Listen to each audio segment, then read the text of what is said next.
사랑의 마음이나 감사의 마음이 희박한 우리의 이 마른 우리 신앙을 다시 한번 이 성탄절을 맞이해서 회복해야 되지 않겠는가, 그런 생각이 되어집니다. 성탄이란 것은 어떻게 보면 온 인류에게 미칠 기쁜 소식이죠. 그리고 그리스도의 구원이 바로 우주적으로 시작되는 부분입니다. 우주적입니다. 우리가 요한계시록을 보게 되면 이 하나님의 심판과 구원이 단순히 지구촌에 머무는 것이 아니라 온 우주에 하나님의 심판과 구원이 이루어진 것을 우리가 알 수가 있어요. 마찬가지입니다. 성탄절에서 하늘에서 천군 천사가 지극히 높은 곳에서는 하나님께 영광이에요. 땅에서는 기뻐함을 입은 사람들 중에서의 평안하다고 했을 때 이 부분이 단순히 어떤 지상에서 그 예루살렘에서 아니면 이스라엘에서 국한되는 것이 아니라, 아니 지구촌에 국한되는 것이 아니라 온 우주에 그 성탄의 기쁜 소식이 이루어진다라는 것이죠. 물론 그것을 통해서 어떻습니까? 죄악된 세상, 아무런 소망이 없는 인간들에게 영원한 소망과 기쁨과 구원에 대한 기쁜 소식이죠. 회복케 하신 하나님의 역사하심을 우리가 성탄을 통해서 경험되어지고, 하나님의 구원의 빛이 이 죄악된 세상에 비친 것을 우리가 알 수 있고, 또한 하나님의 놀라운 그 생명의 복음이 예루살렘과 온 유대와 사마리아 땅끝까지 그 지경이 넓혀진 것. 그러기에 그것은 성탄 것은 무엇입니까? 우리에게서 그 당시의 구원의 백성들에게 구원의 소망뿐 아니라 마지막 때에 살아가는 우리에게 있어서 종말론적인 소망을 베풀어 주신다는 것을 우리가 알 수가 있는 거죠. 이 성탄의 기쁜 소식에서 첫 번째에서 중요한 것은 뭡니까?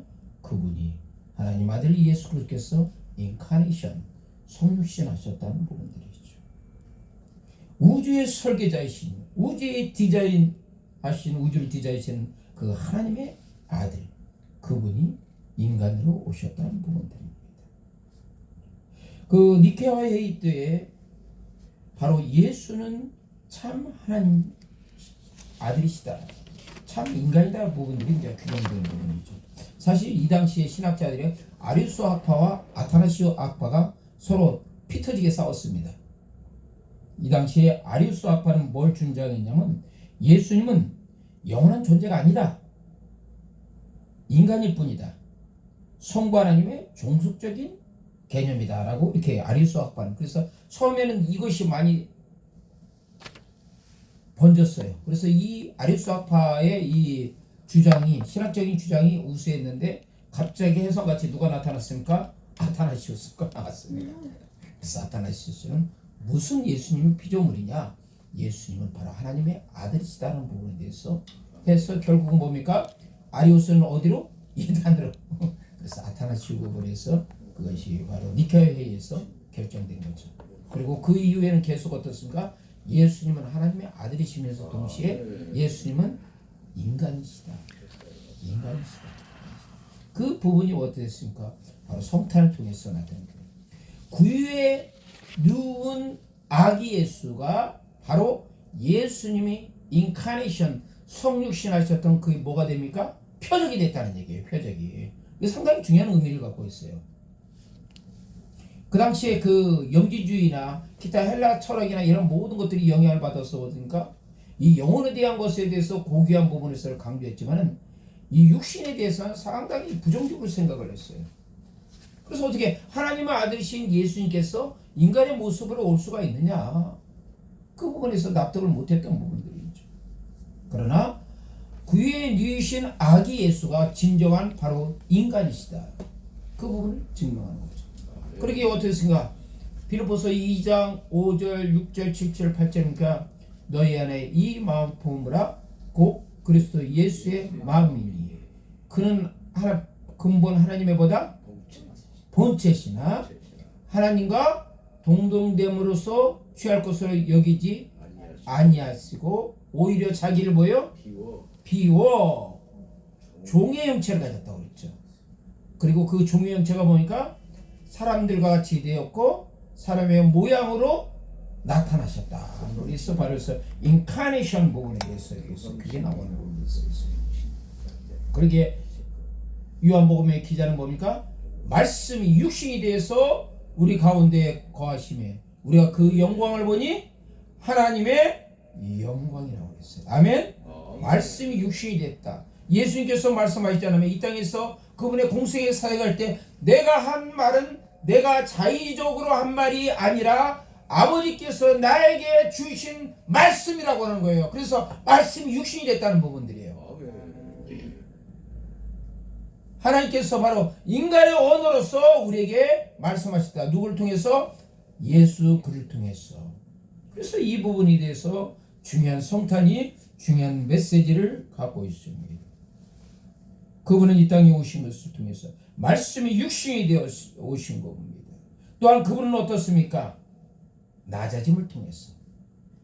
그분은 어떻습니까? 영을 통해서 누이셨죠. 그렇죠? 어? 그 당시에 이게 숙박이나 이런 부분들이 있었는데 갑자기 어때요? 호적하러 수많은 사람들이 몰려보니까 이 숙박하는 시설이 턱없이 부족한 거예요. 그리고 저기 요셉이 좀 힘있고 뭔가 좀 강단이 있었으면 좋은데 그 당시에서 별로 목수니까 어때요? 인정도 못 받고 이렇게 됐어요. 그러니까 어때요? 여관도 자리 못 잡고 어때요? 바로 영을 통해서 마국간에서 유했던 부분이죠. 이게서 그가 낮아짐은 우리의 뭘 위해서? 높아짐을 위해서 주님께서 낮아지셨다. 그런 부분들이 인카네이션한 성육신한 그 부분에 대해서 메시지를 주고 있는 거죠. 그래서 그분은 그렇게 해서 낮아짐을 통해서 인자가 온 것은 섬김을 받으려 함이요 오히려 섬기려 하고 자기 목숨을 많은 사람의 뭘로? 배송으로. 그래서 인카네이션 부분에 대해서 중요한 메시지를 갖고 있습니다. 두 번째, 성탄의 기쁜 소식은 뭡니까? 하나님의 주도적인 일하심을 증거하고 있다. 아멘. 하나님의 주도적. 이 당시에 보니까 바로 로마의 가이사, 그가 누구죠? 아우구스티누스. 그건 어떻습니까? 그가 천하의 모든 사람에게 황제의 칙령을 선포합니다. 그래서 모든 사람들은 자기 고향 가서 호적하라. 왜 호적하라고 했을까요? 쉽게 말해서 세금 뜯으려고 합니다. 세금. 호적계획이 되면 속이지 못하니까 확실하게 고향 가서 호적하라. 세금 받으려고 한 거예요. 그 다음에 혹시 자기네들이 필요했을 때 로마의 속국인 그 백성들에게 뭐예요? 군대 징집하기 위해서. 그 당시에 이 로마 제국에서 이 아우구스티누스는 이 황제가 됐기 때문에 그게 아주 강력했어요. 아주 최고의 황제의 권한이 막강할 때가 언제다? 초대 황제였던 아우구스티누스. 그런 신의 영역에 들어갔던 거죠. 그 명령이 있으니까 로마 제국에서 모든 그 속국들은 그 명령에 따라야 될까요? 안 따를까요? 안 따라야 됩니다. 따르지 않으면 조직에 쓴맛을 경험. 다 따를 수밖에 없어요. 그러니까 어떻게 보면 이 나사렛 출신 요셉이 베들레헴에 갈 일이 있었을까 없었을까? 없었어요. 요즘처럼 교통이나 편하면 왔다가 수시로 가지만 그 당시에는 한 번 자리 옮기려면 참 어려운 데였어요. 그런데 로마 황령의 칙령에 의해서 강제적으로 옮겼다는 거죠. 움직일 수밖에 없는 거예요. 이것은 뭡니까? 바로 하나님의 약속 성취입니다. 미가서 5장 1절을 누가 읽어보셔요.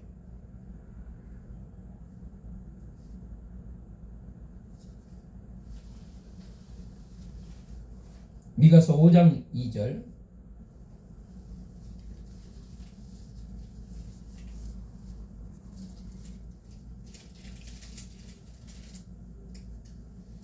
베들레헴 에브라다야, 너는 유다 족속 중에 베들레헴 에브라다야. 작을지라도 이스라엘을 다스릴 자가 이스라엘 누가? 다스릴 자가 내게에서 내게로 나올 것이라. 그의 근본은 상고의 태초이니라. 아멘. 자, 어떻게 보면 모든 이스라엘에 대한 종교적인 부분의 중심은 어디예요? 예루살렘이에요. 그렇죠? 그런데 갑자기 어디가 나옵니까? 베들레헴이 나오는 거죠. 그것은 뭐예요? 하나님의 약속의 성취라는 얘기죠. 우리가 잘했던 이사야 9장 6절에 한 아기가 우리에게 낳고 한 아들을 우리에게 주신 바 되었는데 그가 어깨는 정사를 메었고 그 이름은 기묘자라 모사라 전능하신 하나님이라 영존하신 아버지라 평강의 왕이라 라는 부분이죠. 그 하나님의 약속이에요. 약속 성취 부분. 또한 이 부분에서 하나님의 주도적 이르심을 통해서 하나님의 우주적인 구속 역사의 시작이다. 하나님의 우주적 구속 역사는 뭡니까? 때가 참에 아멘. 하나님의 카이로스 시간에 찼을 때 뭡니까? 구주적인 역사가 시작된다. 그러기에 창조주 하나님께서 인카네이션 성육신에서 바로 우리의 구원자로서 바로 이 땅에서의 예수 그리스도의 탄생이 시작되는 겁니다. 그래서 요한복음 7장 42절에 성경에 이르기를 뭐가 이르기를? 성경에 이르기를 그리스도는 다윗의 씨로 또 다윗에 살던 촌 베들레헴에서 나오리라 하지 아니하였느냐. 아멘. 하나님의 성경에 이루어지는 카이로스 시간에 바로 나올 거죠. 그분은 다윗의 이유로서 받은 자. 다윗의 이유로서 통치자가 됐던 것은 뭐예요? 바로 하나님의 커비넌트 언약의 시행이라는 얘기죠. 그렇죠? 하나님의 언약은 항상 신실하신 하나님께서 하나님의 카이로스 시간에 그 언약을 행하신다. 아멘. 언약을 행하신다는 것입니다.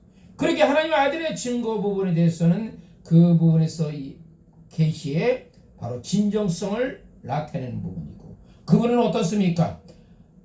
하나님의 주도적 일하심에서 핵심의 예수님의 사명은 뭐죠? 바로 각 사람에게 비추는 빛이다. 참빛이라는 얘기죠. 아멘. 그래서 요한복음 1장 9절에 보니까 참빛 곧 세상에 와서 각 사람에게 비추는 빛이 있었나니 그가 세상에 계셨습니다. 세상에 빛이시다는 부분이죠. 이것을 통해서 바로 아기 예수를 통해서 하나님의 주도적인 구원의 주도적인 일하심이 시작되는 것을 알 수가 있죠.